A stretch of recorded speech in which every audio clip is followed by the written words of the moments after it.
Ja, was haben unsere Familienprobleme mit der Neurodermitis meines Kindes oder mit meiner eigenen Neurodermitis zu tun? Also, die Familiendynamik ist erfahrungsgemäß sehr, sehr bedeutsam für den Verlauf einer Neurodermitis. Und das macht auch Sinn, weil dauerhafte Familienprobleme bedeuten Stress für alle Beteiligten. Und zu viel Stress und vor allem Dauerstress verschlimmert die Erkrankung. Das heißt, wenn man diese Familienprobleme klärt und das Ganze bessert und die Situation beruhigt, dann kann das eine Besserung auch der Haut bringen.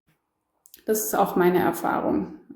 Ich bin selbst betroffen von Neurodermitis und bei mir hilft ein klärendes Paargespräch praktisch genauso gut wie eine Cortisoncreme. Also es ist sehr empfehlenswert, in der Hinsicht zu arbeiten. Ja, mögliche Ansätze, je nach Problematik natürlich. Also es kann sein, dass es sehr, sehr viel Streit gibt in der Familie. Und dann ist es hilfreich, wenn man sich jemand Unabhängiges sucht und den Streit schlichten lässt. Und es ist auch hilfreich, wenn man lernt, wie man sich miteinander unterhält, wie man streitet, ohne Dinge kaputt zu machen. Und hierbei ist zum Beispiel die gewaltfreie Kommunikation eine sehr, sehr gute und hilfreiche Sache. Außerdem Ich-Botschaften zu senden, also von sich zu sprechen und keine Vorwürfe zu machen, weil Vorwürfe bedeuten dann immer, dass der andere irgendwas entgegnet, warum das nicht stimmt, und dann muss man selber wieder sich verteidigen und dann geht das hin und her, dann ist nichts gewonnen. Gewaltfreie Kommunikation und Ich-Botschaften bedeuten immer, dass man von den eigenen Gefühlen spricht und dass man dann Wünsche äußert.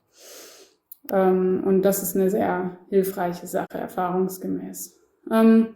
Eine andere Sache ist, was Ärzte und Psychotherapeuten immer häufiger beobachten bei Eltern von Neurodermitis-Kindern, ist, dass der Erziehungsstil so, ja, man kann sagen, überprotektiv oder helikoptermäßig ist. Also das heißt, dass ja die Eltern und das Kind sehr, sehr nah zusammenhängen oftmals und wenig Raum für Unabhängigkeit von dem Kind da ist. Das ist natürlich auch altersabhängig, aber tendenziell muss man dem Kind auch Luft zum Atmen geben. Ja, das ist eine Sache. Eine andere Sache ist, eine ganz wichtige Sache, dass man vernünftige Grenzen setzt als Eltern. Auch dann, wenn das Kind dann kratzt, wenn man ihm eine Grenze aufgezeigt hat. Weil es ist auch verständlich, für das Kind ist es erstmal Stress, wenn das gesagt gekriegt hat, nein, das darfst du nicht. Und es kann gut sein, dass es dann kratzt, weil es ist ja dann nicht an sein Ziel gekommen in dem Moment. Aber wichtig ist, sich von dem Kratzen dann nicht erpressen zu lassen, sozusagen, weil ansonsten lernt das Kind, ne, das ist kein böser Wille und nix, aber das Kind lernt, wenn ich kratze, dann kriege ich immer das, was ich will. Und das wollen wir dem Kind nicht beibringen. Ja, dann gibt's noch verschiedene andere Familienprobleme, die was mit Neurodermitis zu tun haben können.